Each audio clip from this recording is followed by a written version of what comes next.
기도하겠습니다. 하나님 아버지, 오늘 사도행전 탐독 두 번째 시간을 허락해 주셔서 감사합니다.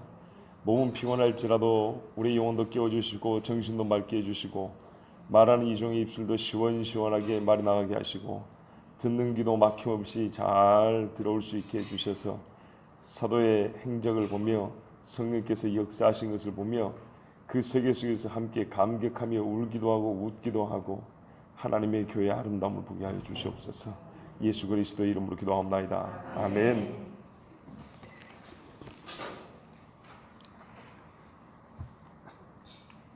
구장입니다. 우리 구장은요, 누가 한번 읽을까요? 예, 우리 최미 집사님 한번 읽어주시죠. 구장입니다.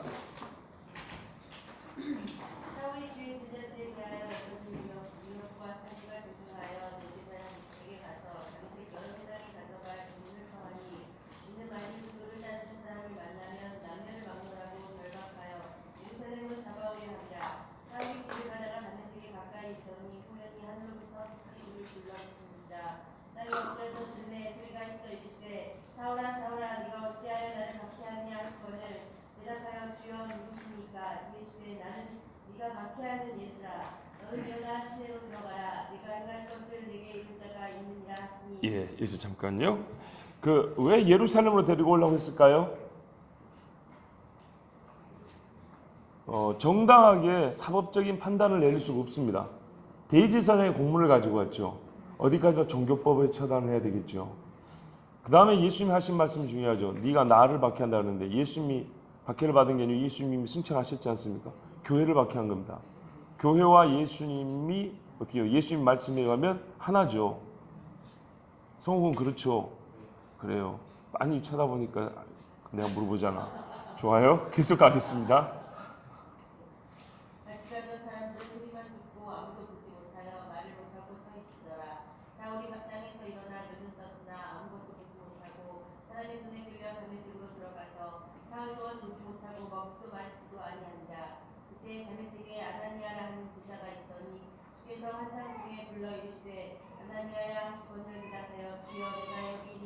예, 여기까지 오겠습니다.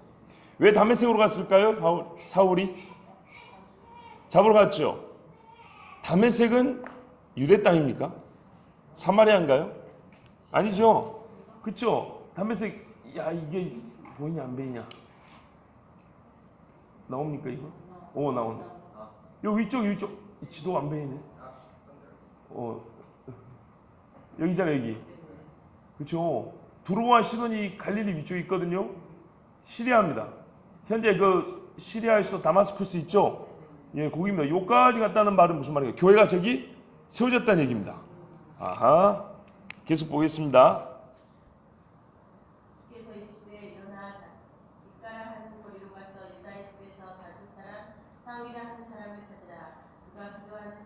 예, 여기서 봅니다. 자, 직가라는 말 뜻이 뭐게? 한자 그대로입니다. 그렇죠. 그 스트리트 쭉 뻗은 도로. 예, 그런 도로가 흔하지 않겠죠 옛날에. 그러니까는 신장로라 그러죠. 서로 닦은 쫙뚫린 도로처럼 쭉 뻗은 도로 그런 뜻입니다. 한자 그대로. 뭐냐 이거 다메섹 어디 거긴데 다소 사람 여기죠. 고향은 여기입니다. 아니 아까 그거 여기 고향이 여기입니다. 여기가 요 전체를 아시아라 그럽니다. 근데 보통은 요 아래쪽을 소아시아라는 소아시아. 요렇게로 소아시아라 그러는데요. 요 위에 본도 갑바도기아 있죠. 요쪽은 우리가 아는 그 곡과 마곡이라고 생각하는 그쪽 지역이잖아요. 예, 요 밑에 쪽을 아시아라 하는데 여기는 그 중에 요쪽을 소아시아라 그러고요. 이 소아시아의 가장 오른쪽 남쪽 다소. 여기는 약간 들어가 있는 것처럼 보이죠. 원래 육지인데 땅을 파고 들어가서 항구로 만든 도시입니다. 예, 아주 희한한 도시입니다. 하여튼 여기 출신이라는 것 아시고요. 계속 가겠습니다.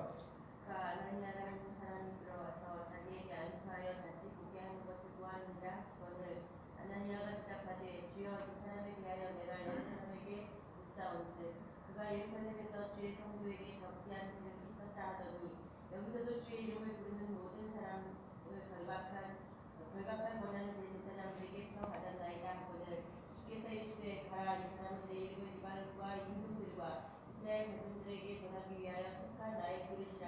그가 내 이름을 위하여 얼마나 고난을 받아야 할 것을 내가 그에게 보이리라 하시니 아나니아가 떠나 그 집에 들어가서 그에게 안수하여 이르되 형제 사울아 주 곧 네가 오는 길에서 나타나셨던 예수께서 나를 보내어 너를 다시 보게 하시고 성령으로 충만하게 하신다 하니 즉시 사울의 눈에서 비늘 같은 것이 벗어져 다시 보게 되지라. 일어나 세례를 받고 음식을 먹음에 강권하여지니라. 예, 여기까지. 그 뭡니까? 사울이 예수님 만난다고 눈이 어두워졌지 않습니까? 예, 이제 이건 좀 상징적으로 해석해야 됩니다. 무슨 말은 눈이 어두워진 게 상징이라는 게 아니고 왜 눈이 어두워졌을까? 어두워지게 한 이유가 무엇일까 했을 때 그가 지금까지 하나님 말씀에 가장 밝다고 생각했지만 가장 어두웠죠. 누가 왔냐 했더니 눈 감고 있을 때 받은 계시. 하나님이 눈 감고 있을 때 받은 계시 그대로 아나니아라는 사람이 와가지고 예수 이름을 안수하니까 눈에서 비늘 같은 게 이게 이제 상징적인 의미가 있다 그럽니다. 이건 실제로 일어난 일인데 이 실제로 일어난 일이 바울의 무엇을 말하느냐? 하나님의 말씀에 어두워서 이게 가려진 예수님에 대해 알지 못하게 덮여 쓰여져 있던 것들이 이제 벗겨졌다는 것이죠. 자, 며칠 동안 기도하고 있었어요. 보면은 보통 이 정말 영적으로 충격을 받으면요 음식도 잘 못 먹고 거기서 진짜 헤어나오지를 못합니다. 영적으로 큰 충격을 받으면 그래서 하나님이 그를 강하게 해주시려고 이제는 정신을 차리게 해주시면서 음식도 먹게 해주셨습니다. 자, 강건하여지니라. 다음부터 우리 유미성 집사님 한번 읽어주세요. 사울이 다메섹에 있는 제자들과 함께 며칠 있을 때 즉시로 각 회당에서 예수가 하나님의 아들이심을 전파하니 듣는 사람이 다 놀라 말하되 이 사람이 예루살렘에서 이 이름을 부르는 사람을 멸하려던 자가 아니냐. 여기 온 것도 그들을 결박하여 대제 사람들에게 끌어가고자 함이 아니냐 하더라. 예, 여기까지 봅니다. 분명히 보면은 그 아나니아가 와서 이렇게 말했죠. 이 사람은 내 이름을 첫째 이방인, 임금들, 이스라엘 자손. 예, 바울은 이 세 대상이 다 복음을 전합니다. 근데 우선순위가 이방인이죠. 근데 바울이 항상 복음 전할 때 하면 어디부터 가냐면 회당을 갑니다. 회당은 유대인들의 모임입니다. 먼저 유대인들에게 항상 가서 복음을 전하기 시작했다는 겁니다.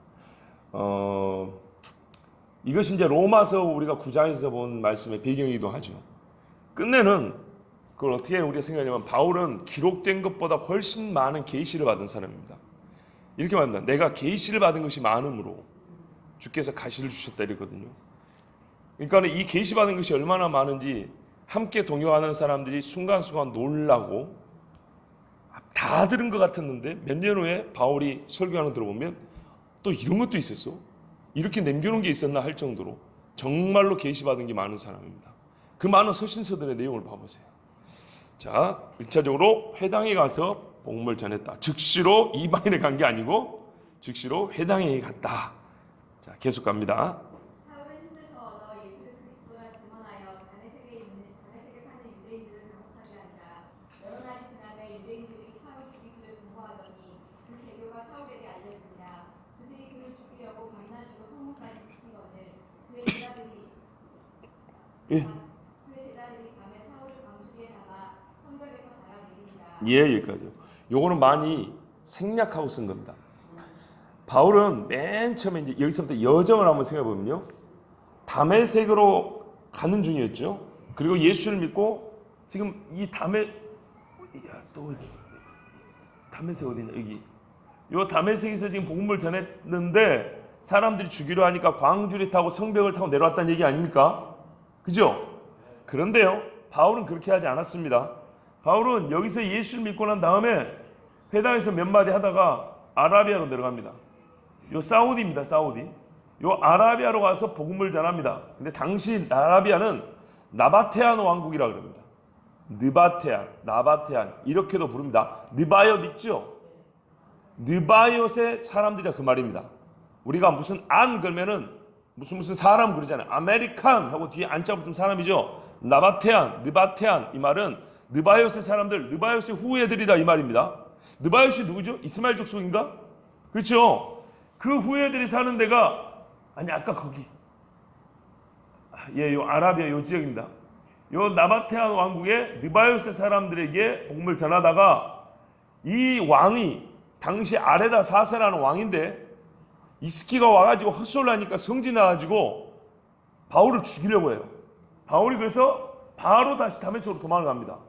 근데 이 왕이 암살자들을 따려 보냅니다. 그래서 다메섹에 머물다가 그 사람들을 피해서 광주를 타고 성벽에서 내려옵니다. 고얘가 어디냐면 고린도후서 11장에 보면 바울이 바보 자랑하죠. 하도 자기가 사도냐 아니냐니까 자기 옛날 이야기를 좀 해줍니다. 근데 못난 이야기 좀 하마 할 때 이렇게 말합니다. 고린도서 1장 32절 33절에 다메섹에서 아레다 왕의 고관이 나를 잡으려고 다메섹 성을 지켰으나 나는 광주를 타고 들창문으로 성벽을 내려가 그 손에서 벗어났노라. 요 이야기가 그때 나옵니다. 자, 다시요. 다메섹에서 예수를 믿고 복음 전하다가 어디로 간다고요? 느바요스에 사람들이 있는 아라비아로 들어갑니다. 거기 있다가 거기서 우리가 잘 아는 대로 뭐라고 했습니까? 갈라디아서 1장 17절에 19절을 보면 이렇게 돼 있죠. 또 나보다 먼저 사도된 자들을 만나려고 예루살렘으로 가지 아니하고 아라비아로 갔다가 다시 다메섹으로 돌아갔노라. 이렇게 돼 있죠. 예, 좀 이따 다시 볼게요. 그러니까는 바울이 이렇게 여정을 해가지고 다시 다메섹에 와가지고 여기서 뭡니까 복음을 전하는데 암살자들 쫓아오니까 도망간 얘기. 요것이 지금 압축돼가지고 이렇게 나와 있는 겁니다. 자, 이해되셨죠? 예, 아라비아 갔다 온 이야기가 지금 빠진 겁니다. 그거를 26절부터 다시 계속 읽어주십시오. 사울이 예루살렘에 가서 제자들을 살피고자 하나 다 두려워하여 그가 제자들을 믿지 아니하니 바나바가 데리고 사도들에게 가서 그가 주께서 어떻게 주를 보았는지와 주께서 그에게 말씀하신 일과 다메섹에서 그가 어떻게 예수의 이름으로 담대히 말하였는지를 전하니. 예, 그러면 보세요. 여기서 다메섹에서 아라비아 왔다가 다메섹 다시 돌아왔다가 암살자 쫓아오게 도망쳤죠. 도망쳐서 어디 갔다는 얘기죠? 예루살렘으로. 맞죠? 예루살렘 갔는데 사람들이 안 만나줬죠. 사울이 회심했다는 이야기를 듣지 않는 거예요. 어지간히 교회를 핍박했었어야죠. 이게 회심 후 첫 번째 예루살렘 방문입니다. 회심 후 첫 번째. 자, 기억해 주십시오. 그때 바나바가 데리고 왔답니다. 그러면 바나바가 이때는 어디에 있었다는 얘기죠? 예루살렘에. 예, 예루살렘에서 계속 바나바는 사도들로부터 배우고 있는 중이었습니다. 배우고 있는 중에 바울이라는 인간이 사울이죠. 사울이라는 사람이 왔다는 소리를 듣고 다른 사람들 다 무서워서 하는데 자기가 보니까 이 사람 진짜로 회심한 거예요. 그래서 찾아 데리고 사도들을 만나는 사도들이 안 만나줘요. 근데 누구만 만났다고요? 아니, 누구를 만났다고? 베드로는 아마 만났을 겁니다. 베드로는. 자, 그리고 바나바가 대신 어떻게 만났는지 얘기를 해줘요. 남의 간증을 대신해 준다고요. 이렇게 해가지고 바나바의 권위로 누구죠? 바울이 예루살렘에서 죽지 아니하고 살 수가 있었어요. 왜 죽지 아니한다냐면 옛적에 바울과 함께했던 율법주의자들 있죠.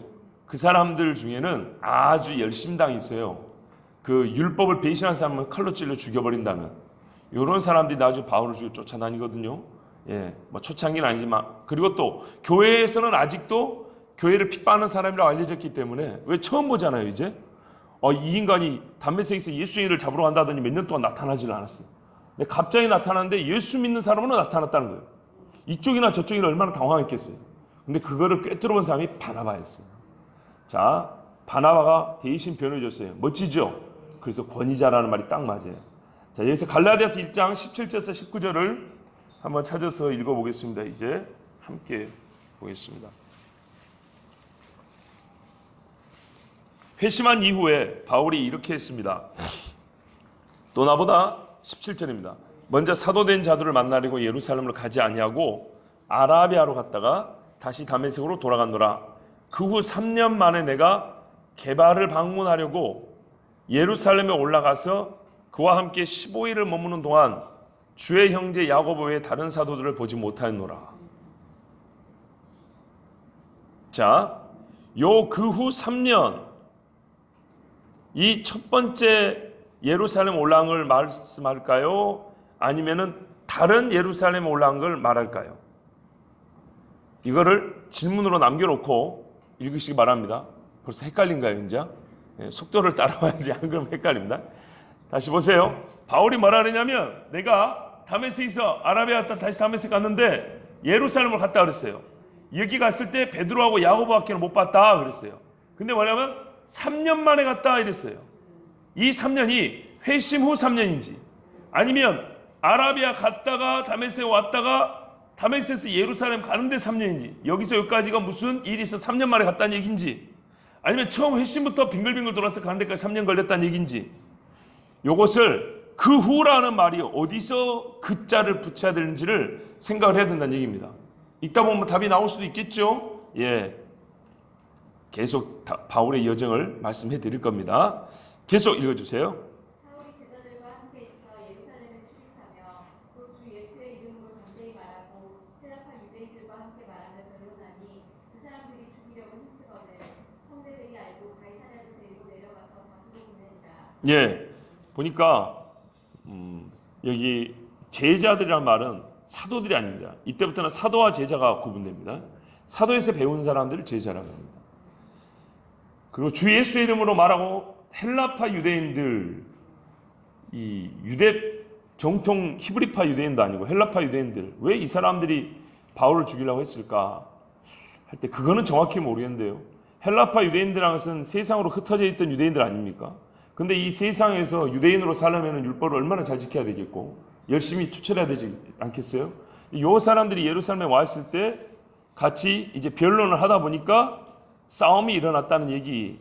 예, 일단은 그렇게 이해할 수 있습니다. 그랬더니 형제들이 알고 이게 잘못되면 죽겠구나 해서 가이사랴로 일단 데리고 갑니다. 여기서 가이사랴 요만큼 있어요. 요만큼이 들어가기 전에 예, 가이사랴 지도 없을까요?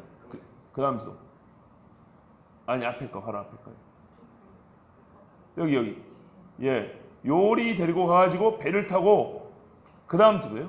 아니 앞에 거, 이보다 앞에 거 예, 여기서 이렇게 배를 타고 갑니다. 예, 이해되시죠? 요만큼의 가이사랴 이렇게 배 타고 갑니다. 그렇게 배를 타고 고향으로 보냅니다. 자, 그러면 여정을 한번 얘기해 볼게요. 다메섹에서 회심을 하고 아라비아로 갔다가 다시 다메섹에 왔다가 예루살렘 한번 내려가서 바나바의 도움을 받고 죽을 뻔해서 가이사랴로 갔다가 다소 고향으로 갑니다. 되셨죠? 자, 여기서 예수 믿고 전도하러 갔다가 올라왔다가 예루살렘 왔다가 쫓겨나서 가이사랴에서 6주 여기 걸어가서 여기서 배 타고 고향으로 갔다. 이렇게 돼 있습니다. 뭡니까? 예, 일단 이렇게 하죠. 31절 한번 읽어주세요. 그리하여 온 유대와 갈릴리와 사마리아 교회가 평안하여 든든히 서가고 주를 경외함과 성령의 위로로 진행하여 수가 더 많아진다. 그때 베드로가 사방 예, 여기 보니까 갈릴리가 추가되어 있습니다. 온 유대, 갈릴리, 사마리아 교회까지 다 든든히 서갔습니다. 다 흩어진 제자들이 이제 갈릴리까지 복음을 전했고요. 어쨌든 이스라엘 영토 안에 지금 계속 교회가 세워지고 있는 이야기를 하고 있습니다. 근데 이제 하나 제가 궁금한 거 여러분 여쭤볼게요. 여기 보면은 그 다음 조금 확대된 사진 있을까요? 요거 말고 그 다음 혹시 뭐 있을까요? 아니, 여기 안디옥이죠. 다메섹이 잘 안 보이네. 여기 있죠. 다메섹에서 안디옥입니다. 이제 안디옥 정도 가면 여기는 완전 이방 땅입니다. 예, 완전 이방 땅인데 여기서 다소까지는 멀지 않습니다. 이렇게 걸어가도 됩니다. 요 중간에 바울이 여기 살면서 요 지역에 전도를 했을까요? 안 했을까요? 했겠죠. 이건 추정이지만 뒤에 교회들의 이야기가 나옵니다. 네, 어느 교회 이름은 없는데 안디옥과 다소 사이에 교회들이 생깁니다. 그러니까 교회가 예루살렘에서 이렇게 가지고 이렇게까지 다소 고향은 아니지만 요 근방까지 교회가 점점 생기고 있는 중입니다. 바울이 아무것도 안 한 것이 아닙니다. 그리고 나중에 안디옥 교회가 여기서부터 요 동네로 전도를 하러 다닙니다. 그래서 요 지역에 교회가 생깁니다. 이게 왜 중요하냐면 정말 중요한 건데요. 조금 더 큰 지도, 축소된 지도 보여주세요. 1차 선교여행, 1차 선교. 자, 보시면 여기가 바울의 1차 선교여야 됩니다. 그리고 여기 바울의 고향 여기가 다소 여기인데 여기하고 안디옥 사이에도 교회가 생겼다 그랬죠. 그러면 전체적으로 보면 교회가 이렇게 연결이 되죠. 그죠? 왜 이게 중요하냐? 바울은 배를 타고 왔지만 안디옥 교회가 이렇게 전도를 해가지고 이 길리기아 지방에 교회가 생깁니다. 그래서 2차 전도할 때는 이렇게 걸어가면서 교회들을 만나고 하거든요. 이렇게 교회가 연결된 것은 아주 중요한데 훗날 예루살렘 교회 핍박이 커졌을 때 예루살렘 성도들이 도망을 가요. 도망을 가는데 전부 다 배를 타고 도망을 못 갑니다. 육지로 도망을 가는데 가면서 어디서 먹고 잘 거예요? 어디서 피신처를 얻을 거예요? 이렇게 올라가면서 이방인 교회에게 도움을 받습니다. 그 다음에요. 베드로가 나중에 요 밑으로 복음 전도로 갑니다. 북아프리카로. 그래서 예수 믿는 사람들이 이렇게 내려갑니다. 요 주변 땅 이방인 교회가 나중에 예루살렘 교회가 핍박을 받고 흩어질 때 이방인들이 이렇게 주변에서 그들에게 생명의 안식처를 주고 먹을 걸 공급해 줍니다. 그래서 하나님께서 아무렇게나 교회를 세운 것이 아닙니다. 만약에 교회들이 저 멀리 있었다면요. 가는 동안에 다 죽죠. 환난 때 멀리 있는 친척 형제보다 가까이 있는 이웃이 낫다 그랬죠. 예, 그래서 믿음의 형제들이 이 근처에 생김으로 말미암아 육지로도 걸어갈 수 있고 이렇게 해서 교회가 생깁니다. 특히 이제 아시다시피 이슬람이 나중에 교회를 무너뜨리고 할 때 이렇게 그대로 따라가면서 천주교는 남겨놓고 우리 예수 믿는 교회, 진짜로 예수 믿는 교회만 다 없애버렸죠. 유명한 데가 이 북아프리카 아닙니까? 북아프리카를 싹 쓸고 하지만 카톨릭은 다 남겨놨어요. 이렇게 가다 보면은 우리 지금 의원이 있는 모로코, 튀니지 가고 배 조금만 타고 가면은 스페인이죠. 스페인, 포르투갈. 스페인은 엄청난 카톨릭 국가입니다. 거기는 남겨놨어요. 그래서 우리가 로마 카톨릭은 이슬람교하고 한패하는 것을 알 수 있다 그랬습니다. 그러니까 이렇게 된 초승달적 이 모양으로 교회들만 싹 없애버렸어요. 그런데 교회가 이렇게 생겼던 겁니다. 초창기에. 자, 성령의 위로로 수가 더 많아졌습니다. 32절부터는 제가 또 읽겠습니다. 그때 베드로가 사방으로 두루 다니다가 루따에 사는 성도들에게로 내려갔더니 있어요. 루따는 어디냐면 이쪽 확대된 지도 보이세요? 확대된 것들 여기입니다. 아까 거기. 여기 루따 가깝죠? 유다 땅입니다. 예, 요리 가가지고 성도들에게 내렸던 게는 유다에 세워진 교회들이었습니다. 거기 애니아라는 사람을 만나면 그는 중풍병으로 침상에 누운 지 8패라. 베드로가 이르되 애니아야 예수 그리스도께서 너를 낫게 하시니 일어나 내 자를 정돈하라 한대. 베드로 사역을 보면은 초창기에는 설교를 했는데 뒤로 가면은 기적을 행하는 게 무지하게 많이 나옵니다. 루따와 사론에 사는 사람들이 다 그를 보고 주께로 돌아오니라. 자, 하나님께서 베드로를 통하여 많은 기적을 했습니다. 요때가 어느 정도 되냐면 오순절 이후 약 11년이 지났을 때입니다. 11년. 초창기에 핍박으로 말미암아 성도들이 흩어져 가지고 많이 전도를 했죠. 그래서 교회를 많이 세워놨죠. 이 세워진 교회들을 베드로가 지금 방문하고 있는 겁니다. 자, 36절에 요빠에 바로 요 위에 루따에서 조금 가면은 요빠가 있습니다. 요렇게 요빠입니다. 요빠에 다비다라 하는 여제자가 있으니 그 이름을 뭐냐면 도르가라. 선행과 구제하는 일이 신명하더니 여기도 교회가 있었던 거죠.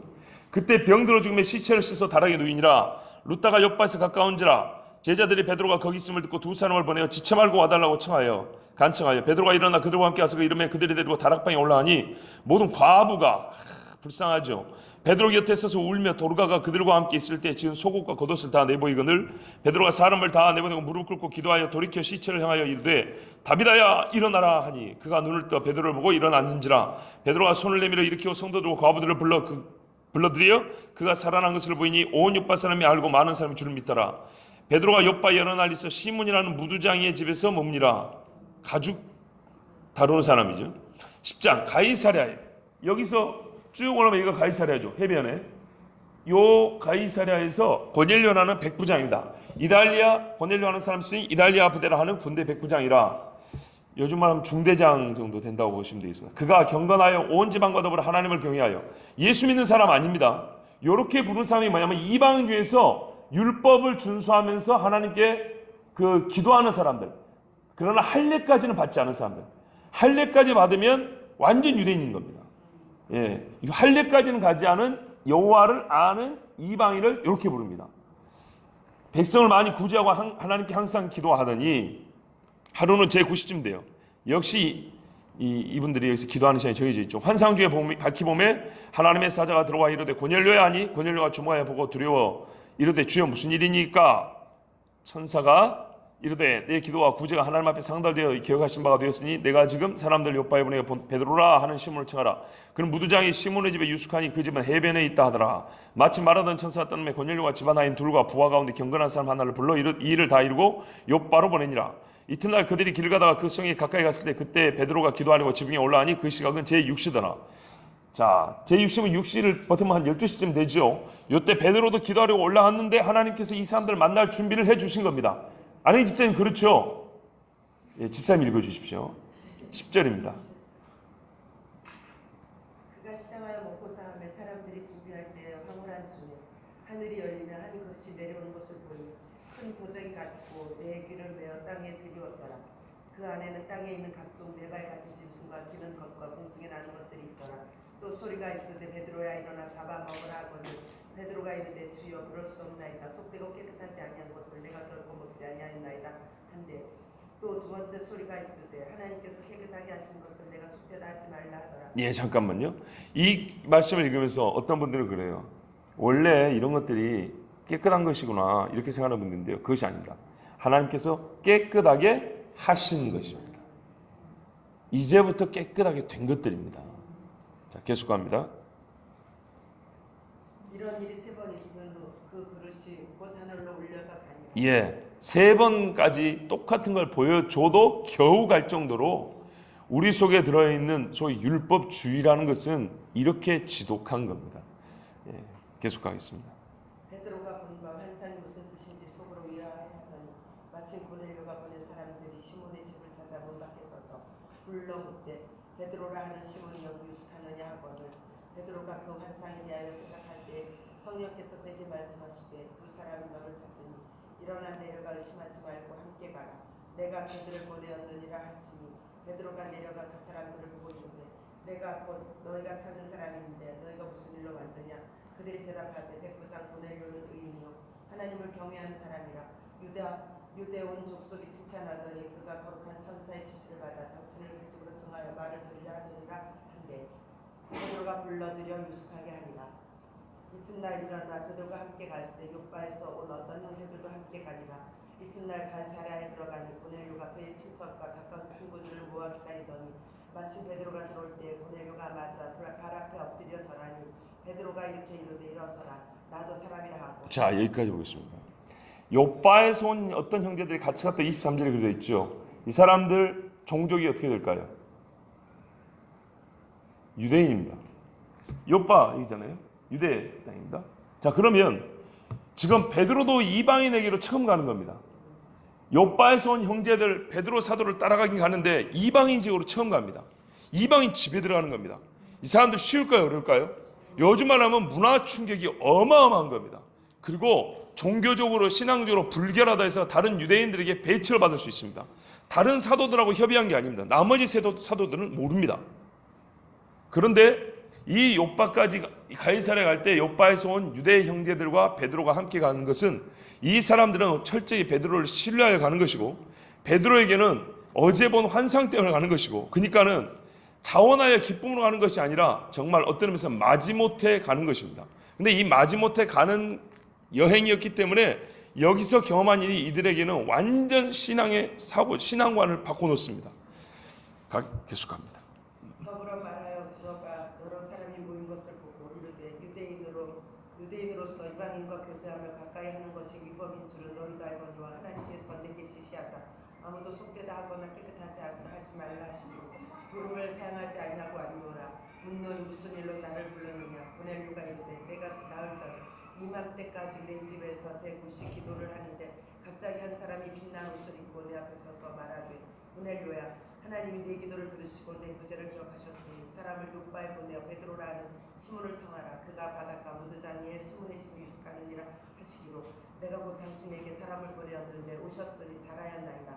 이제 우리는 주께서 당신에게 명하신 모든 것을 듣고자 하여 다 하나님 앞에 있나이다. 예, 베드로 이야기는 보면은 사역 초창기죠. 몇 사건 안 됩니다. 그런데 상당히 자세하게 기록이 되어 있습니다. 바울은 긴 기간에 먼 길을 다니는데도 간단간단하게 기록되어 있어 이거를 그 말씀과 말씀 사이에 무슨 일이 있었는지를 찾아보려면 시간이 많이 걸리고 좀 복잡한데요. 베드로는 사건이 몇 개 안에 이렇게 자세히 기록되어 있는 것은 어떤 내용들이냐면 주로 이 유대인들에게 복음을 전하고 또 이방인의 복음 전하는 그 첫 시간들입니다.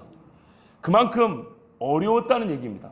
하나의 생략이 없이 전혀 신앙관이 다르고 전혀 민족적인 특성이 다르고 완전히 새롭게 사역을 시작하는 이 부분에 있어서는 이렇게 자세히 기록해져 가지고 우리에게 알려줘야 될 이유가 있었다는 얘기입니다. 자, 계속 가겠습니다. 베드로가 입을 열어 말하되 내가 참으로 하나님은 사람을 외모로 보지 아니하시고 각 나라 중 하나님을 경외하며 의를 행하는 사람을 다 받으시는 줄 깨달았도다. 만유의 주 되신 예수 그리스도로 말미암아 화평의 복음을 전하사 이스라엘 자손들에게 보내신 말씀 곧 요한이 그 세례를 반포하느니 갈릴리에서 시작하여 온 유대에 두루 전파된 그것을 너희도 알거니와 하나님이 나사렛 예수에게 성령과 능력을 기름 붓듯이 하셨으니 그가 두루 다니며 선한 일을 행하시고 마귀에게 눌린 모든 사람을 고치셨으니 이는 하나님이 함께 하셨음이니라. 우리는 유대인의 땅과 예루살렘에서 그가 행하신 모든 일의 증인이라.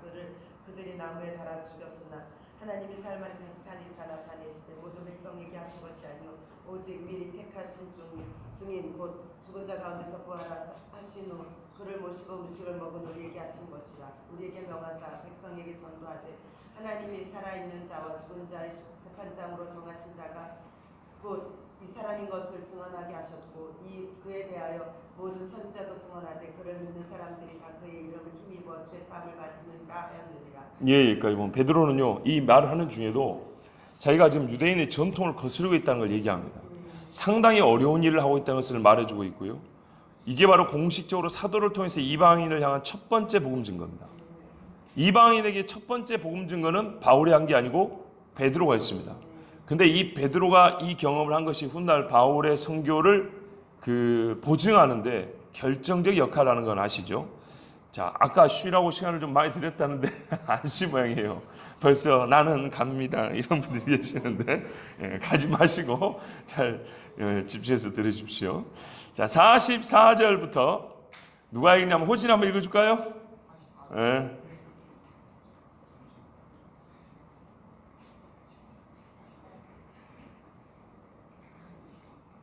베드로가 이 말을 할 때에 성령이 말씀을 모든 사람에게 내려오시니 베드로와 함께 온 할례 받은 신자들이 이 병인들에게도 성령 부어 주심으로 말미암아 노하니 이는 병원에 말하여 하나님 높임을 이름이로라. 예, 여기가 제2의 오순절 사건이라 부르는 곳입니다. 이방인에게 바울이 나중에 뭐냐면 우리가 마가의 다락방에서 받을 때하고 똑같이 받더라. 그거를 내가 이방에서 처음 봤다. 이렇게 얘기합니다. 우리가 똑같이 받았는데 어떻게 우리가 그들과 우리의 사이에 차별을 내지는 차이를 둘 수 있겠느냐? 어떻게 세례를 안 줄 수 있겠느냐? 이렇게 얘기한 계기가 됐던 게 자기들하고 똑같이 성령을 받았다는 것을 봤기 때문입니다. 또 여기 보면 베드로 혼자 왔으면은 거짓말할 수 있는데 아까 요바에서 함께 온 형제를 뭐라고 부릅니까? 지금 할례 받은 신자들 이렇게 말합니다. 유대교에 있다가 예수 믿은 사람들 얘기하는 겁니다. 이 사람들도 깜짝 놀랐습니다.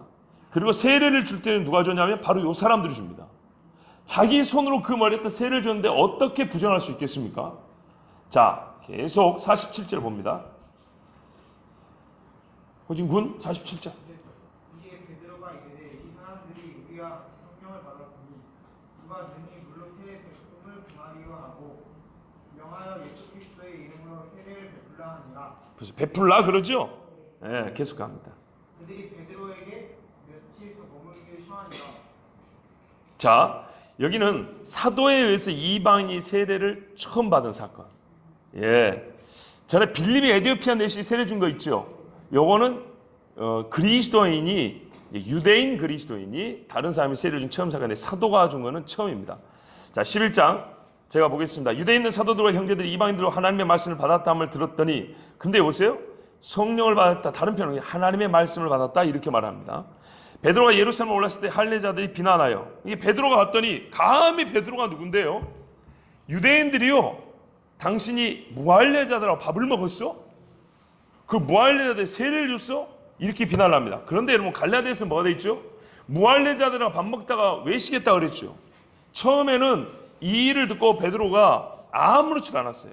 근데 나중에는 무할례자들과 밥 먹는 것을 피하게 됐어요. 자, 왜 그렇습니까? 그때는 야곱에서 온 사람들이라는 말이 덧붙여져 있습니다. 자, 계속 보겠습니다.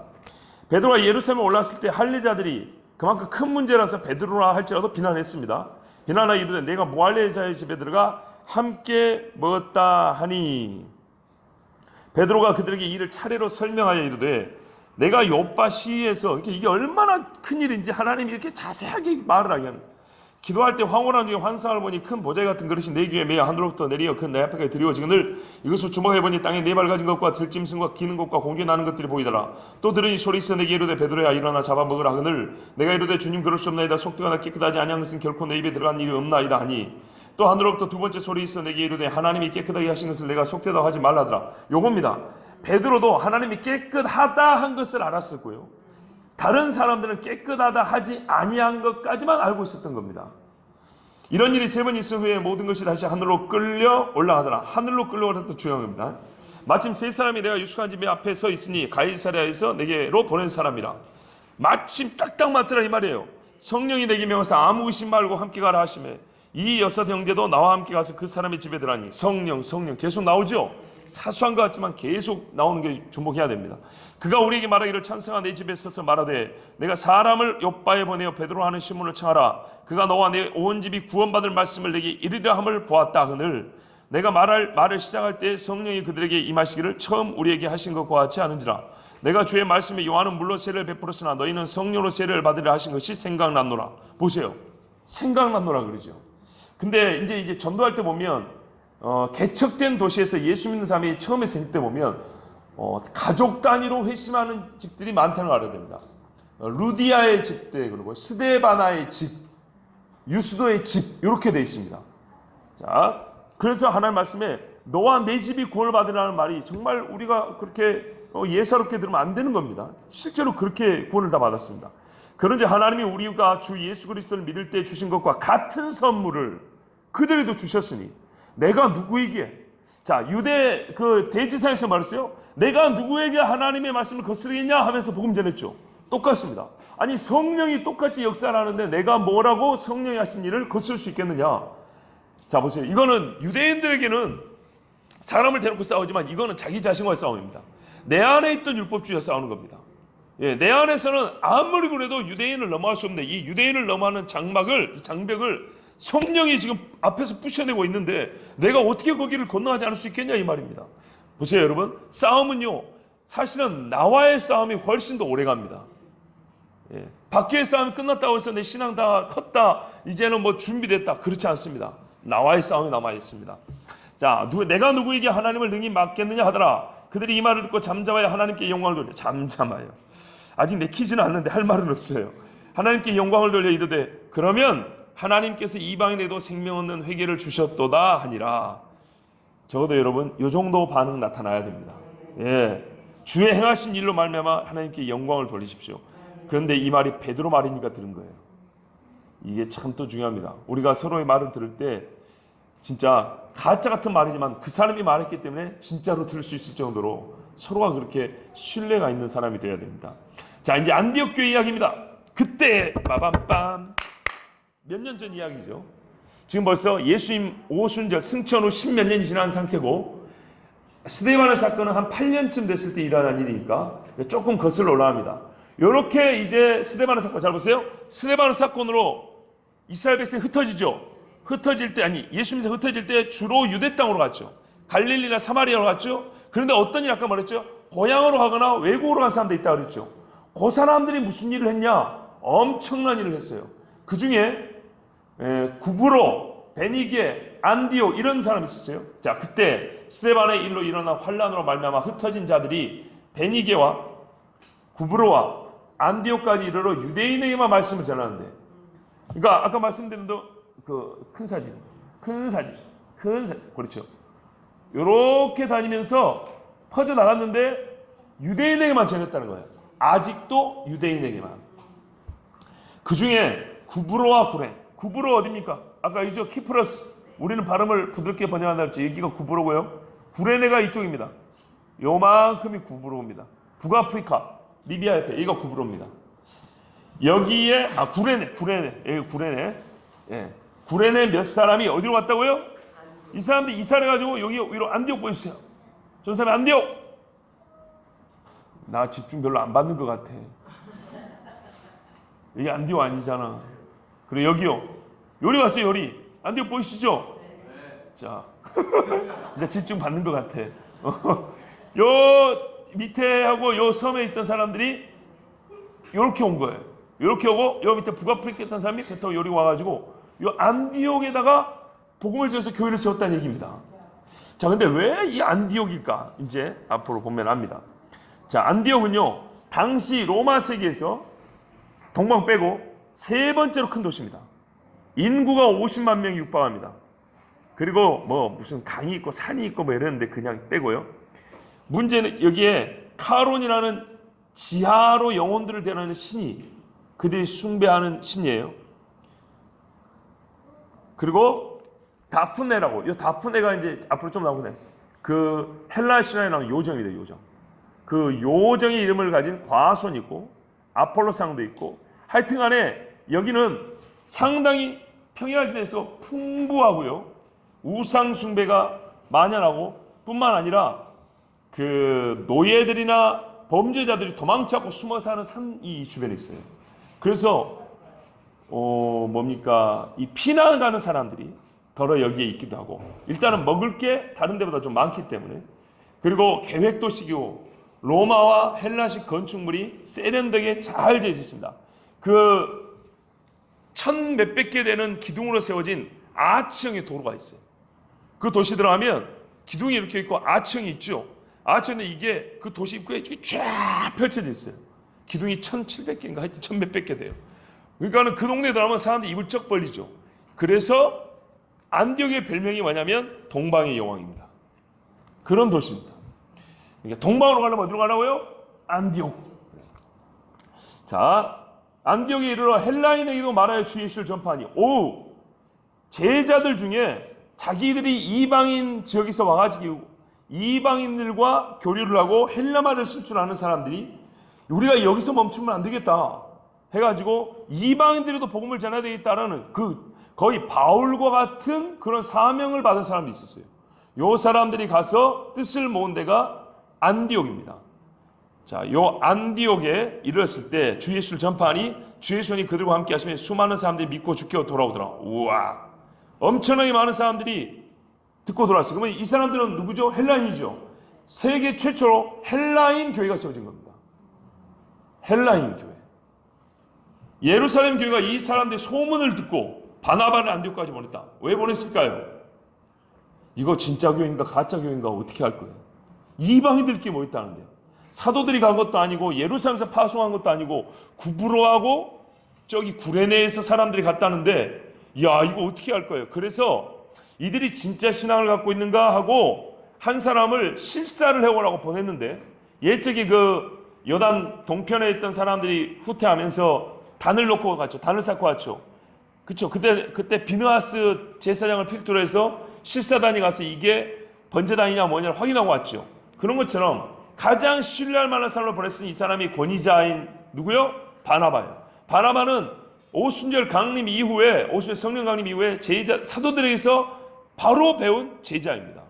그러니까 어떻게요? 10몇 년 동안 제자들에게서 배운 사람이에요. 10몇 년입니다. 잘 들으세요. 10몇 년 동안 들었고 바나바는 나이가 많습니다. 거의 베드로처럼 나이가 많습니다. 나이가 많은데도 불구하고 40대가 될 때까지 배웠습니다. 그리고 표현하자면 이제 독자적으로 사역을 받은 겁니다. 그것도 엄청난 사역을 받았죠. 얼마나 부담스럽습니까? 안디옥의 동방의 여왕이라는 도시에 유대인이 갑니다.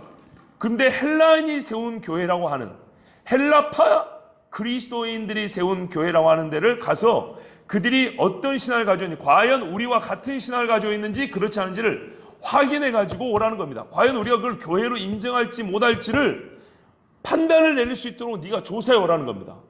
이 어마어마한 사역을 바나바가 왔습니다. 놀랍지요?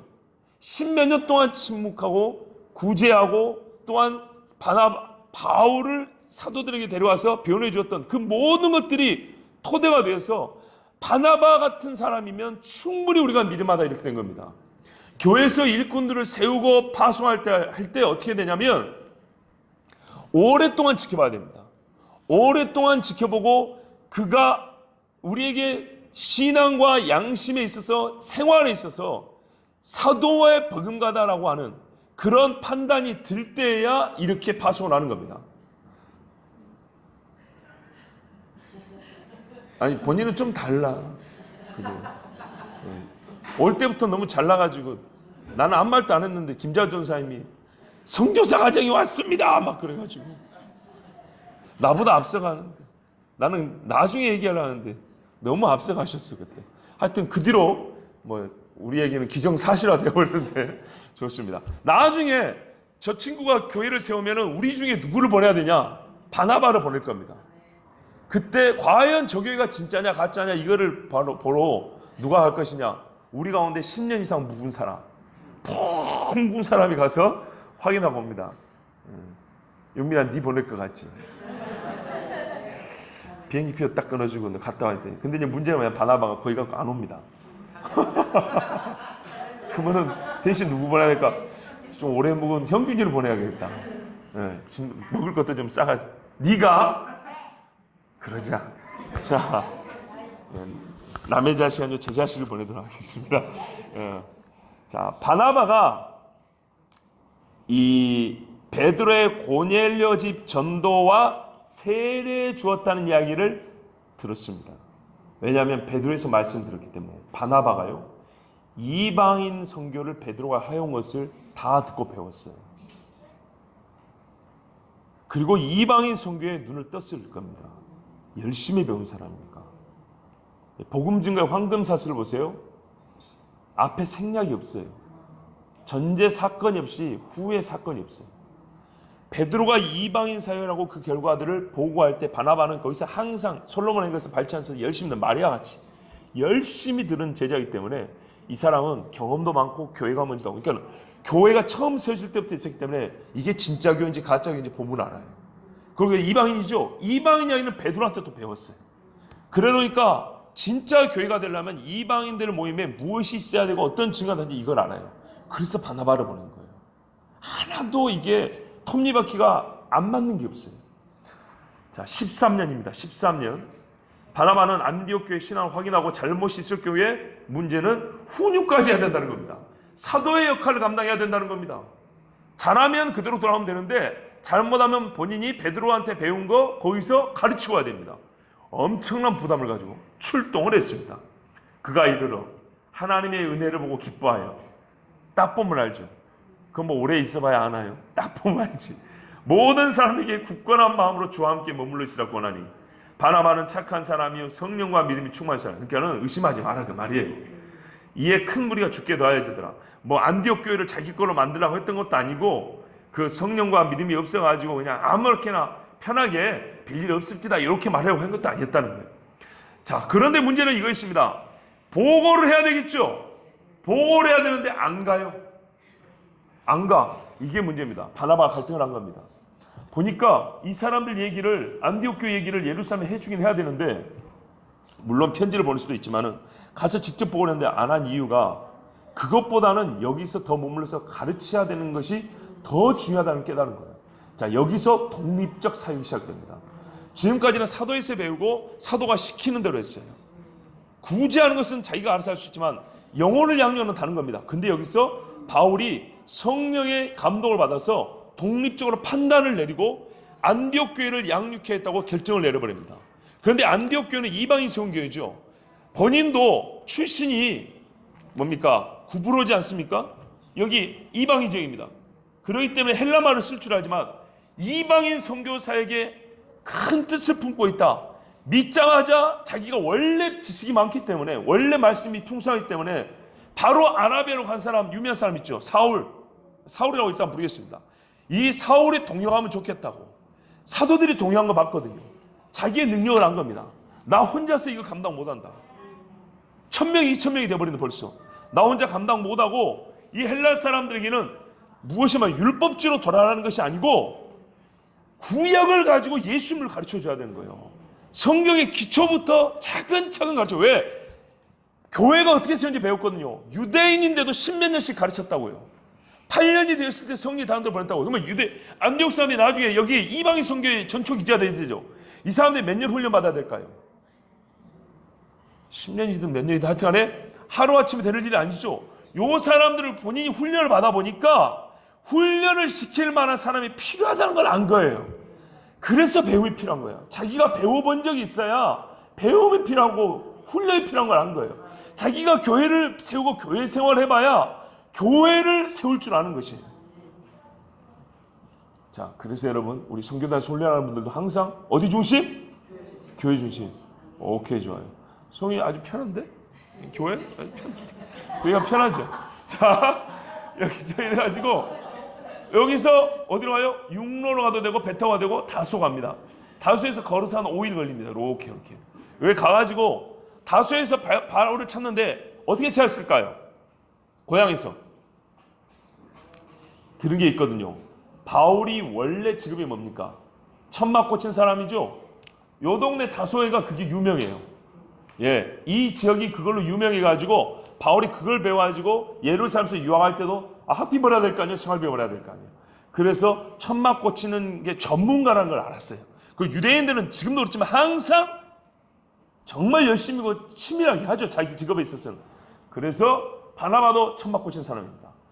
바나바도 가가지고 시장 가서 금방 찾을 수 있었을 거라고 추정을 합니다. 그래서 두 사람이 이제 사역을 시작을 합니다. 바나바가 사울을 찾아 다소에 가서, 다소에 대해 설명을 좀 해주면 내륙에 있지만은 항구 도시라고 그랬고요. 여기 보면 다소가 있죠. 요 위에 산맥이 있습니다. 타르수스입니다. 그러니까 다소가 원래는 타르수스입니다. 타르수스인데 번역을 발음이 어렵게 되면 안 되니까 우리 그냥 줄여서 다소이 돼버린 겁니다. 그리고 왜 다소라고 하냐면 여기 타르수스 산맥과 산이 있고 만년설에 덮여 있는 그런 데입니다. 그리고 옛날에 히타이트, 아수르, 그리스, 아시리아, 페르시아, 마케도니아, 시리아, 시리키아, 그러니까 아프리카 사람까지 복잡한 인종 구성을 가지고 있는 사람들이 여기에 살고 있습니다. 자, 하여튼 좋습니다. 만남에 안디옥에 데리고 와서 둘이 교회에 1년간 모여 있어 큰 무리를 가르쳤고, 이미 큰 무리가 있었죠. 모은 것이 아니고 가르쳤습니다. 가르치자 또 사람들이 더해졌는데 여기서 중요한 거 아시죠? 제자들이 안디옥에서 비로소 그리스도의 일컬음을 받게 되었다. 이것이 중요합니다. 이방인 교회가 그리스도인이라는 이야기를 먼저 들은 거예요. 그리고 사도가 아닌 사도들의 제자들에 의해서 교육을 받은 사람들이 얼마나 훌륭하게 예수를 닮아버렸든지, 이방인 지역에서 예수를 얼마나 잘 닮아버렸든지 그리스도인이라고 이렇게 분을 받았어요. 일단 여기서 한 가지 또 우리가 배울 게 바나바의 됨됨이를 보세요. 확실히 착하죠. 자기가 날름 먹어도 되는데 바울을 데리고 왔어요. 그리고 또한 성령이 충만하다는 것이, 하나님이 이제는 네가 양육해라는 때를 또 알고 독자적인 사역도 시작했던 걸 보면 성령에 열려 있었던 사람이라고 할 수 있습니다. 바울이 이제 또 중요한 전환기를 맞게 되는데요. 바울은 잘 보시면 지금까지 독자적으로 움직였습니다. 혼자. 여기서 소위 요즘 하는 팀사이고 연합사역, 공동사역을 시작을 합니다. 바울에게서는 교회를 처음 경험하는 겁니다. 바울이 나중에 교회를 세우기 때문에 바울은 교회를 배워야 합니다. 예수님에 관한 이야기도 더욱 자세히 들어야 합니다. 필요함을 여러분 설명 안 해도 아시죠? 필요합니다. 바울은 여기서 안디옥에서 사역이면서 동시에 자기 훈련이 돌입된 겁니다. 자, 그러면 사울의 여정을 한번 다시 정리해 볼까요?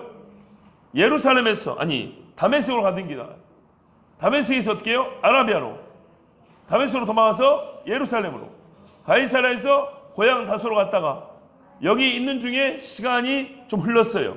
1년, 2년, 3년 이렇게 흘렀어요. 그동안에 혼자 있던 게 아니고 이 근처를 분명히 전도했을 것이고, 그런 중에 안디옥에서 교회가 세워지고 있었어요. 바나바가 파송 받아가지고 여기가 제대로 되어 있는 거 보러 갔다가 이게 파송 보고만 할 거 아니고 이 교회를 제대로 써야 되겠다. 이방인 선교해야 되겠다. 해가지고 다소를 가서 바울을 불러옵니다. 그리고 이제 1년 동안 가르치면서 바울이 여기서 어떻게 해요? 자기가 훈련을 또 받습니다. 무슨 훈련요? 교회 생활을 배웁니다. 신앙, 개인 신앙이 아니라 교회로서 신앙생활하는 걸 배웁니다. 이게 중요합니다. 그리고 안디옥은 어떻게 됐냐? 전체 인구가 50만이라고 했죠? 약 10만 명이 예수 믿게 됩니다. 이 두 사람의 사역 이후로. 어마어마한 거죠. 어마어마하죠. 이 필요가 있습니다. 요 많은 사람이 이렇게 많아질 때는요, 이유가 다 있어요. 여기서 선교사를 파송하죠. 최초의 이방인 선교사를 여기서 파송하죠. 파송할 때 뭐가 듭니까? 돈이 듭니다. 물질이 듭니다. 그리고요, 하나님의 마음이 있어야 됩니다. 본인들이 이방인이기 때문에 이방인의 심정을 압니다. 더욱 열정을 가지고 파송을 하게 됩니다. 그리고 또 하나는요, 안디옥 교회는 제2의 예루살렘 하는 이유가 있습니다. 파송을 할 때 바나바와 바울을 세우죠. 바나바와 바울을 세우는데 그 이야기 좀 나오는데 성령의 지시를 따라 세웁니다. 성령의 지시를 따라 세우고 안수를 합니다.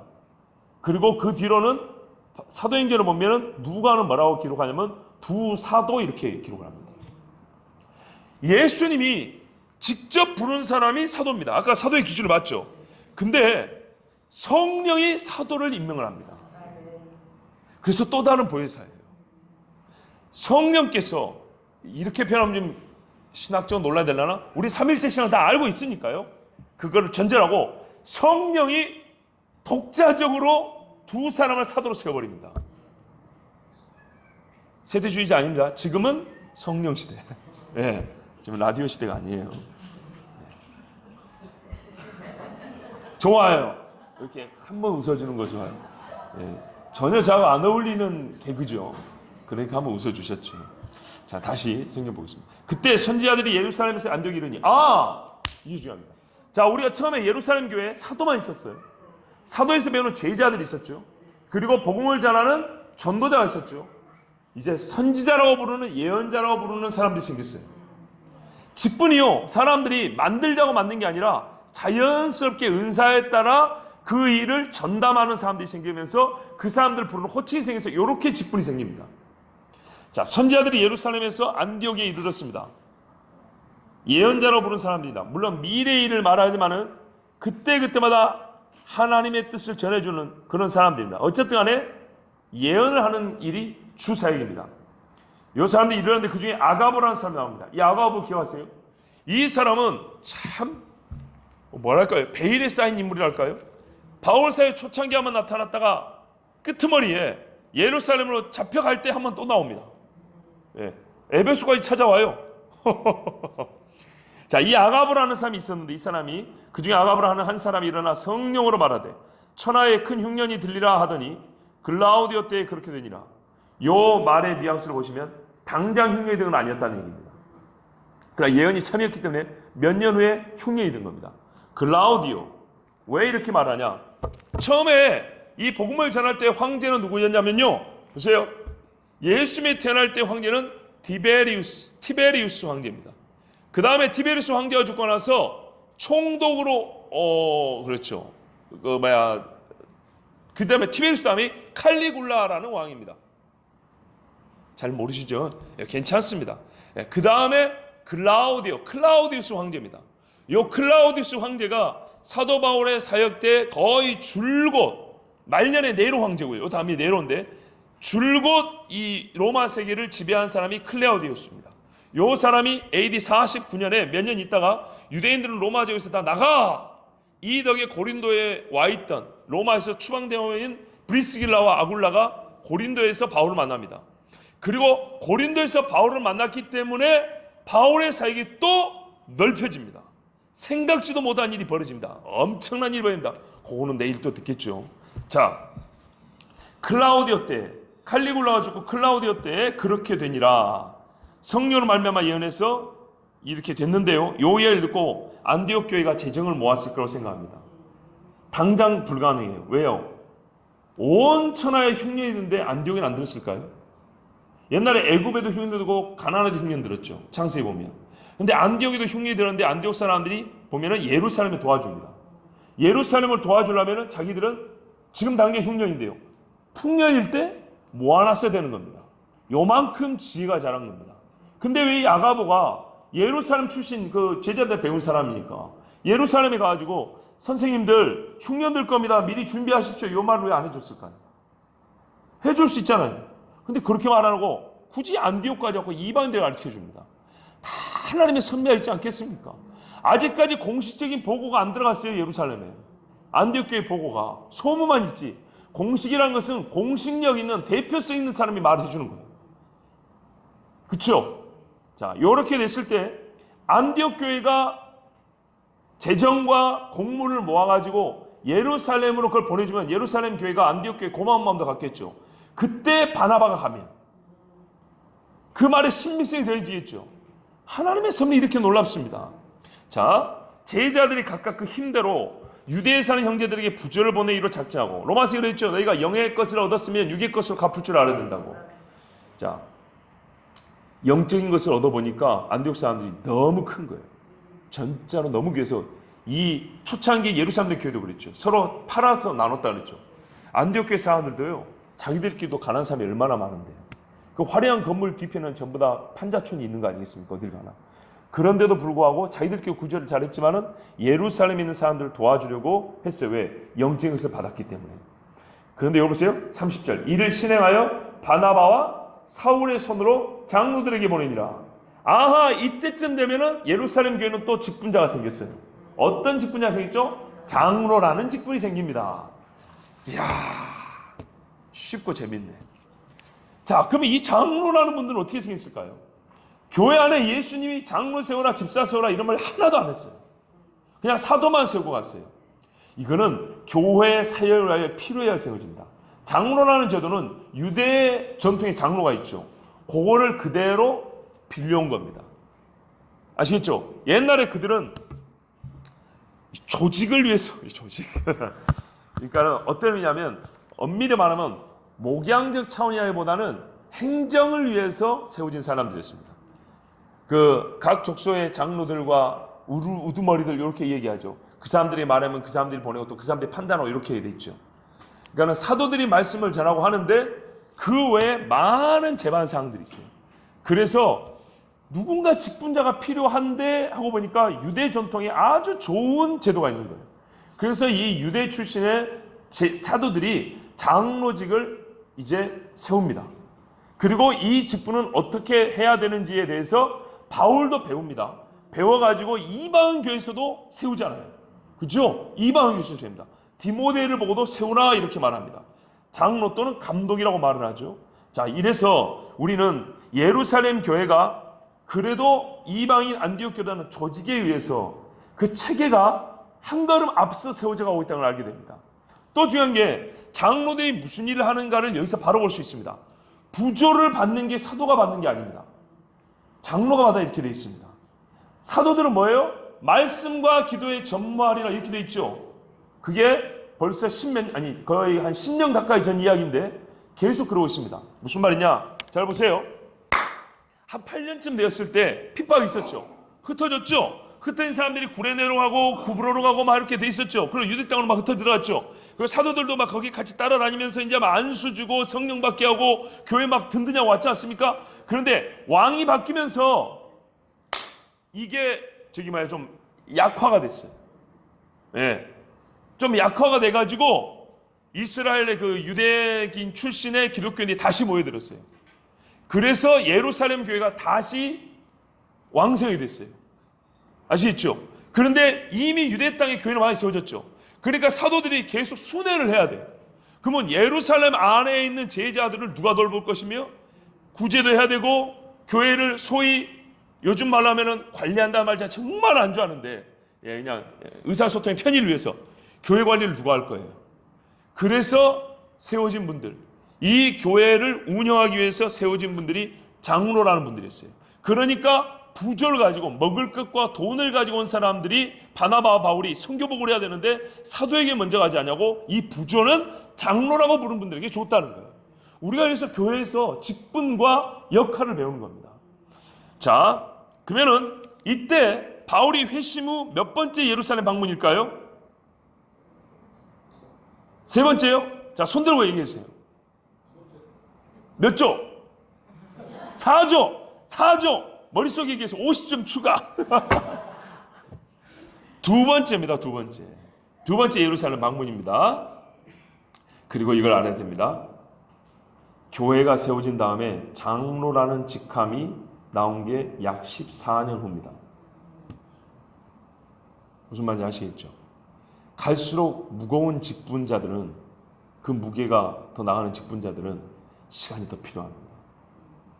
신앙생활을 오래 해야 되고 교회 안에서 신뢰를 얻는, 그 교인들의 신뢰가 확실하게 이렇게 다져진 그때에 무거운 직분을 맡는 분들을 세우는 것입니다. 그래서 성경에 분명히 그래서 초신자는 말지. 왜 그럴까요? 아니다 그래도 사람은 반드시 교만해집니다. 자, 그런데 재밌는 거는 예루살렘은 본래부터 대형교회입니다. 대형교회인데도 14년 만에 처음으로 장로직이 나왔습니다. 예, 중국식으로 말하면 이제 이 장로직이 뭐냐면 지도자입니다. 제가 중국에 이제 가면서 처음 갔을 때 놀란 게 뭐냐면 목회자가 있고 지도자가 있어요. 지도자가 뭐냐면 목회자는 말 그대로 목양만 하고, 지도자가 교회의 나머지 재반 사항을 다 알아서 해요. 가끔은 이 사람이 설교도 해요. 참 이상했어요. 그런데 이분의 짐이 보통 무거운 게 아닙니다. 깜빵도 가야 돼요. 왜? 지도자니까. 그러니까 보니까 제가 이제 중국에 다녀왔던 경험을 비춰봤을 때 여기서 지금 성경에서 말하는 장로직이 중국 교회식의 지도자하고 좀 비슷하다는 그런 생각이 들었어요. 성희 형제, 얼추 동감합니까? 안 가봤어요? 유대인에게만 증거 있지. 자, 넘어가겠습니다. 그 다음에 12장 보십시오. 이때 헤롯 왕이 손을 들어 교회 중에서 몇 사람을 해하려 하여 요한의 형제 야고보를 칼로 죽이니 엄청나게 빠른 속도로 죽였습니다. 유대인들이 이 일을 기뻐하는 것을 보고 베드로도 잡으려 할세 때는 무교절 기간이라. 아까 제가 그 로마 황제 얘기했는데 조금 더 배경 설명 해드릴게요. 요거는 이해가 필요합니다. 자, 티베리우스 황제가 예수님이 살아계실 때 황제입니다. 그 다음에 예수님 돌아가신 다음에 칼리굴라라는 황제가 세워졌는데, 이 양반은 엄청나게 음란하고 쾌락에 탐닉한 사람이고 자기를 신이라고 했던 그런 사람입니다. 칼리굴라. 근데 이 칼리굴라가 유다를 자치적으로 통치하라고 총독제를 없애고 자치적으로 통치하라고 다시 왕을 세웠습니다. 초창기에 유다에 헤롯 왕이 있었죠. 근데 예수님이 돌아가실 때쯤에는 빌라도 총독이 있었죠. 다시 옛날에 헤롯 왕 때처럼 왕을 세워서 자치령을 줬어요. 자치적으로 하라고. 그래서 어떻게 되냐면, 여기까지 할게요. 그러면 이제 헤롯의 손자인 아그리빠가 와요. 헤롯 아그리빠. 들어보셨죠? 예. 헤롯 아그리빠가 왕으로, 헤롯 대왕의 손자인데 왕으로 자치권을 가지고 왕이 됩니다. 자치권을 가졌을 때는 어떻게 해야 될까요? 그 지역 사람들 잘 봐야 되겠죠. 유대인들에게 잘 보이려고 뭘 했냐면, 다 갔다가 총독 통치 때 잠깐 돌아온 이스라엘 사람들 중에 예수 믿는 사람들, 요 사람들 다시 잡기로 시작한 겁니다. 아시겠죠? 예. 그래서 성경 말해요. 너희는 위에 있는 사람들을 기도하라 그러죠. 너희가 평안한 중에 신앙생활을 하기 위함이로. 왕이 밖에 아니라 인기를 버리지는 거예요. 자, 아그리빠는 유대인의 인기를 얻고 정치 입지를 공고히 하고 싶어가지고 귀환한 그리스도인들 핍박했습니다. 그때 최초로 죽임을 당한 사람이 요한의 형제 야고보입니다. 그러면 15장에 가면 야고보가 이 교회 회의의 수장이죠. 요 야고보는 예수님의 동생 야고보인 겁니다. 그러니까 요한의 형제 야고보, 세베대 아들 야고보는 사도로서는 최초로 순교를 당합니다. 헤롯 아그리빠에 의해서. 자, 4절입니다. 잡음에 옥에 가두어 군인 내시긴. 이때 요한은 여러분 얼마나 힘들었을까요? 자, 잡음에 옥에 가두어 군인 내시긴 내팩에 맡겨시켜 6월절 후에 백성 앞에 끌어내고자 하더라. 이 번역은 완전히 잘못됐다 그랬죠? 왜 잘못됐습니까? 손들어 말씀해 주세요. 4절 번역은 완전 잘못됐습니다. 그래요. 그럼 뭐죠? 오케이. 아닌 이유를 말해 주세요. 아닌 이유.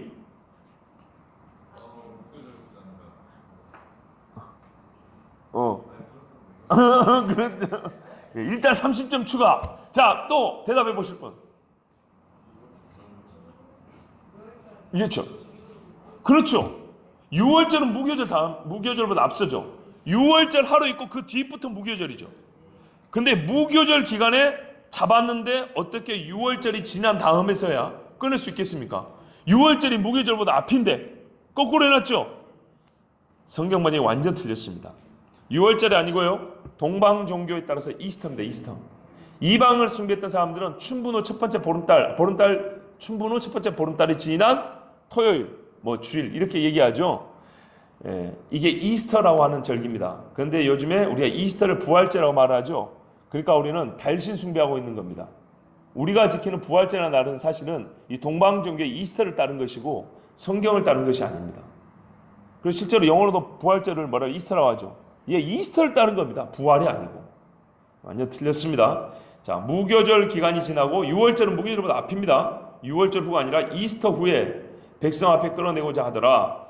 이에 베드로는 옥에 갇혔고 교회는 그를 위하여 간절히 하나님께 기도하더라. 자, 보세요. 옥에 갇힐 때 두드러 맞는다 그랬죠? 그걸 생각하셔야 됩니다. 베드로는요, 예수님 때문에 많이 맞고 옥에도 여러 번 갇혔어요. 맞고 옥에 갇힌 거 생각하면, 바울만 생각하면 곤란합니다. 베드로가 참 섭섭할 겁니다.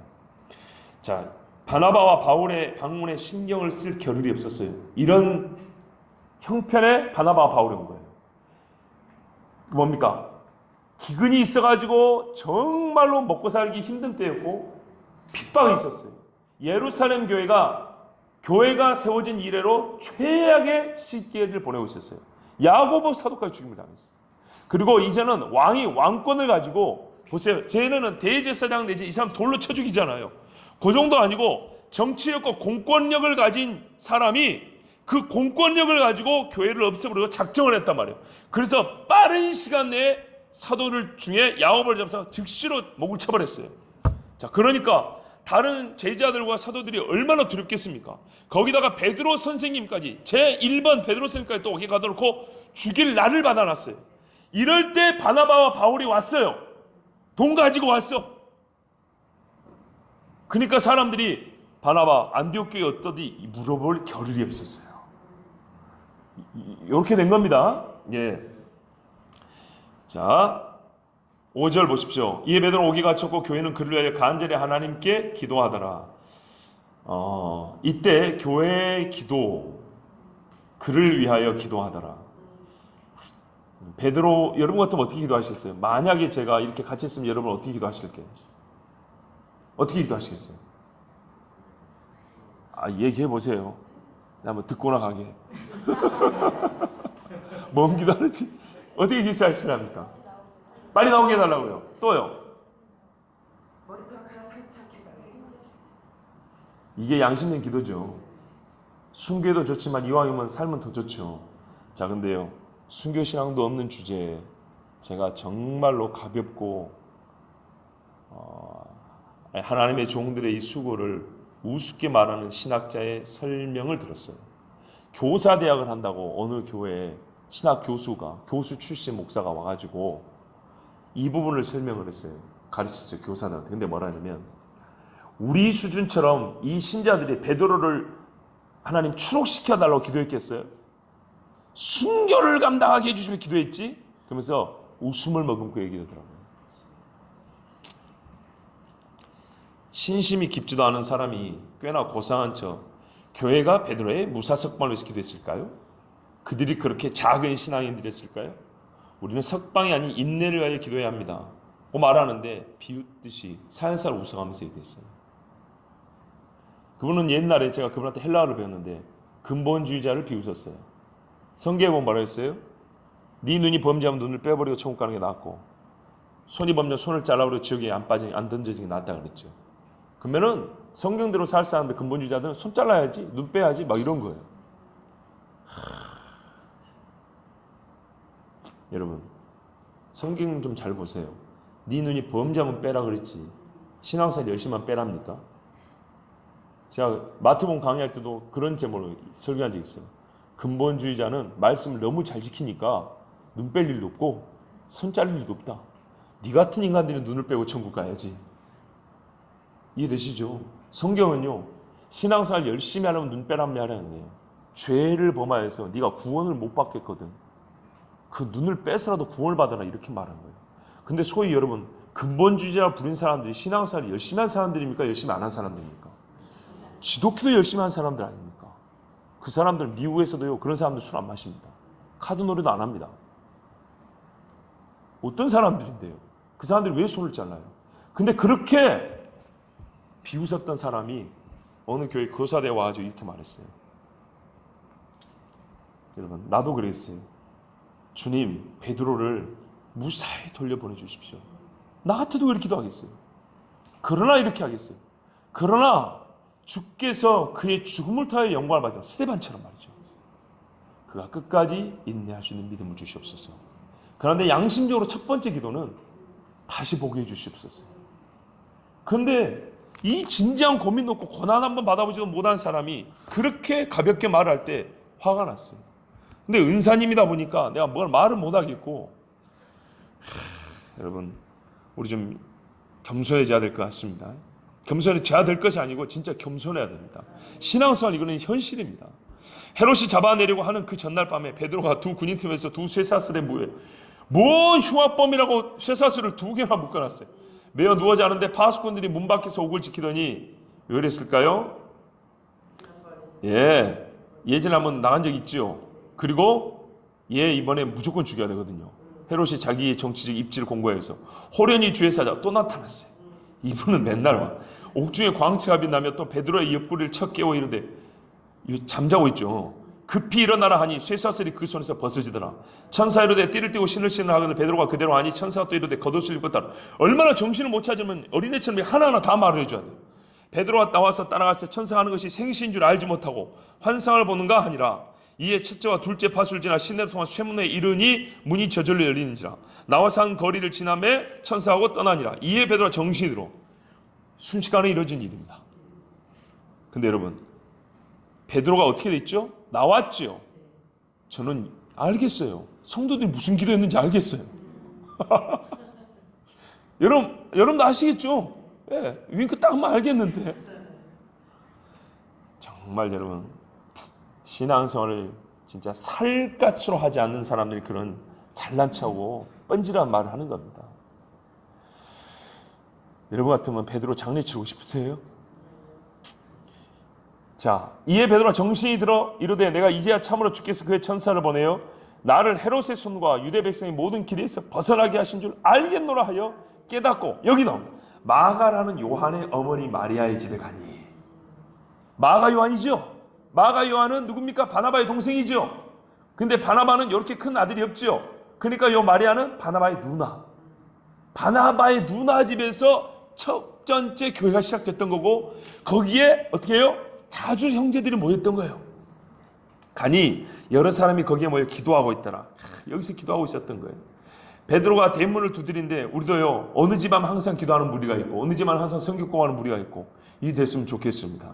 두드린데 로데라는 여자아이가 영접하러 나왔더니 다가 베드로의 음성인 줄 알고 기뻐하여 문을 미쳐 열지 못하고 달려 들어가 말하되 베드로가 대문 앞 밖에 섰더라 하니 그들이 말하되 내가 미쳤다 하나 여자아이는 힘써 말하되 참말이라 하니 거의 부활한 예수님 만난 것 같았겠죠. 그들이 말하되 그러면 그의 천사라 하더라. 베드로가 문 두드리기를 그치지 아니하니 그들이 문을 열어 베드로를 보고 놀라는지라. 베드로가 그들의 손짓하여 조용하게 하고 주께서 자기를 이끌어 옥에서 나오게 하던 일을 말하고 또 야고보와 형제들의 이 말을 전하라 하고 떠나 다른 곳으로 가니라. 그러니까 어떻게 해요? 바울과 바나바를 만날 수가 없었어요. 만나다로 잠깐 스칠 수밖에 없어요. 이런 정황이니까. 아시겠죠? 자, 근데 여기서 야고보와 형제들이 말하라 그랬죠. 이 야고보는 누굽니까? 그렇죠. 예수의 동생 야고보죠. 근데 왜 야고보에게 말했을까요? 초대 예루살렘 교회에 야고보의 입지가 어떤지 알 수가 있죠. 베드로가 자기의 풀려난 것을 첫 번째로 알리고 공식화하기 위해서 야고보가 알면 되는 거예요. 세베대의 아들 야고보는 순교했고 예수님의 젖동생 야고보가 초대교회에 이미 정말 권위 있는 자로 세웠다, 이렇게 알 수 있는 거예요. 이렇게 한 줄 한 줄씩 읽으면 자연스럽게 알 수 있어요. 교회가 어떻게 이렇게 자라가고 성숙해 가는지를. 자, 날이 새매 군인들은 베드로가 어떻게 되는지 알지 못하여 적지 않게 소동하니. 왜 그래요? 목을 내놔야 되니까 그렇죠. 헤롯이 그를 찾아도 보지 못하며 파수꾼들을 신문하고 죽이라 명하니라.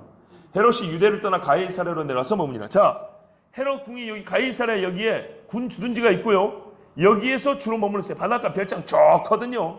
여기 있다가 일본으로 내려왔다가 올라갔다 내려갔다 이렇게 했습니다. 요 가이사랴가 있어요. 근데 가이사랴 위에 가면 누가 있어요? 갈릴리 있죠. 갈멜산 있죠. 여기 가면 두로와 시돈이 있어요. 두로와 시돈.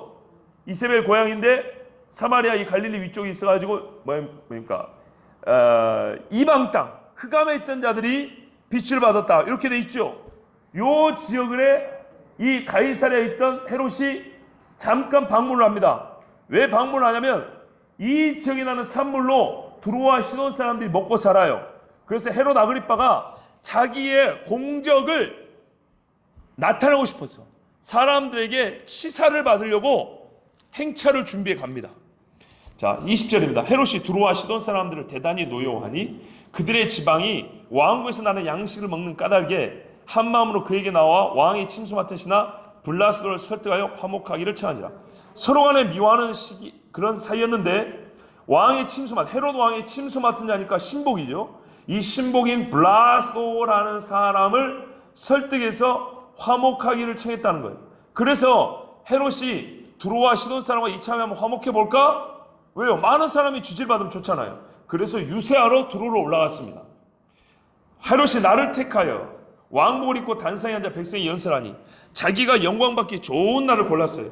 백성들이 크게 부르되 이것은 신의 소리요 사람의 소리가 아니라 하거늘 헤롯이 연설을 시작하니까 아부를 해도 엄청나게 아부를 했어요. 당신은 신입니다 이렇게 아부를 했어요. 왜? 그래야 헤롯한테 이쁨을 받아야 뭘 얻어먹고 살 수 있으니까.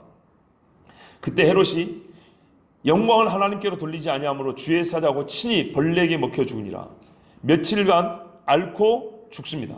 하나님의 말씀은 흥황하여 더하더라. 바나바와 사울이 부주하는 일을 마치고 마가라는 요한을 이때 데리고 갑니다. 어디로요? 안디옥으로. 누가 데려갔을까요? 바나바가. 왜? 자기 조카의 눈을 열고 싶은 거예요. 아시겠죠? 바나바가 바울을 보고 알아본 것처럼 이 마가라는 조카를 하나님께서 쓰실 것을 알고 야를 훈련시키러 데려간 거예요. 그래서 첫 번째 선교할 때 데리고 가잖아요. 근데 얘가 아직 미숙하게 돌아가 버리죠. 그 다음에 나중에 어떻게 합니까? 바울이 마가를 칭찬하는 아주 성숙한 사람이 되고 마가가요 바나바처럼 제자들 옆에서 이렇게 말을 잘 들었어요. 특히 바나바 삼촌 얘기를 말 잘 듣고 바나바는 얼마나 말씀을 잘 듣냐면 베드로의 설교를 너무 많이 듣고 잘 들었고 거의 달달달 외울 정도예요. 그래서 바나바 삼촌이 해준 말을 마가가 받아 적은 게 거의 마가복음이에요. 아시겠죠? 왜? 당시 사람들은 나이가 40이 넘으면 눈이 어두워져 가지고 글을 못 읽습니다. 글을 똑바로 못 읽거나 못 씁니다. 능력이 없어서 하는 눈 때문에. 그래서 바울의 편지 보면 큰 글씨로 내가 이렇게 친필로 쓴다라고 이렇게 나왔죠. 마지막에 위작이 아니라는 걸 보여주기 위해서 대피를 시킵니다. 보통 디모데에 이렇게 대피를 시킨 다음에 마지막에 펜을 주라 그럽니다. 그래가지고 크게 바울이라고 씁니다. 눈 어두운 사람 알아볼 정도로. 자기가 눈이 어두우니까. 그런 뜻입니다. 그러면 그때 당시 바울의 나이가 얼마냐? 40대밖에 안 됩니다. 근데 바나바는 바울보다 나이가 더 많습니다. 그러니까 이 바나바가 이 베드로와 거의 비슷하니까 말씀을 듣고 조카한테 막 가르쳐주고 마가도 예루살렘에 있으니까 막 들었을 거 아닙니까? 이거를 잘 기록한 사람이 바나바가 아니라 마가였고 이 마가를 통해 하나님 하실 일 알고 바나바는 안디옥으로 들어와서 조카를 훈련시킵니다. 자, 여기서 우리가 우리가 몇 시에 시작했죠? 그렇죠. 5분만 쉬도록 하겠습니다. 5분만 쉬고 이제 바울과 바나바의 1차 선교 여행으로 들어가도록 하겠습니다.